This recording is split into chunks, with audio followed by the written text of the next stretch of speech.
కవిత అరెస్టుపై jail నుంచి లేఖ రాశారు మనీ లాండరింగ్ కేసు నిందితుడు సుకేష్ చంద్రశేఖర్. ఇన్నాళ్లుగా తప్పుడు ఆరోపణలు, రాజకీయ కక్ష సాధింపు అంటూ చెప్పినవన్నీ అబద్ధాలని తేలిపోయిందన్నారు. నిజం బయటకొచ్చిందని, చేసిన పనుల కర్మఫలం ఇప్పుడు వెంటాడుతోందని లేఖలో చెప్పారు సుకేష్. తీహార్ జైలు నుంచి కవితకు లేఖ రాశారు మనీ లాండరింగ్ కేసు నిందితుడు సుకేష్ చంద్రశేఖర్. తాను గతంలో మీడియాకు విడుదల చేసిన లేఖల్లో 2 అంశాలు పొందుపరిచానని వివరించాడు. అందులో ఒకటి, తెలంగాణ అసెంబ్లీ ఎన్నికల్లో బీఆర్ఎస్ ఓటమి పాలవుతుందని, రెండవది తీహార్ క్లబ్ లో చేరేందుకు కవితకు కౌంట్ డౌన్ మొదలైందని చెప్పానని గుర్తు చేశారు. ఈ రెండూ ఇప్పుడు నిజమయ్యాయని అనిపిస్తోందన్నాడు సుకేష్.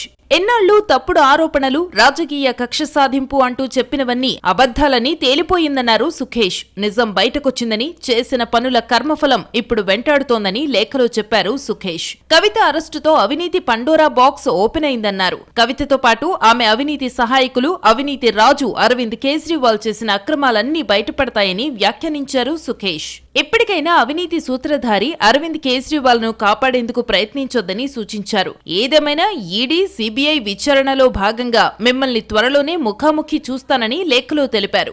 గ్రేటెస్ట్ తీహార్ జైలుకు స్వాగతం పలుకుతూ సినిమా ఇంకా మిగిలే ఉందని వ్యాఖ్యానించారు సుకేష్ చంద్రశేఖర్.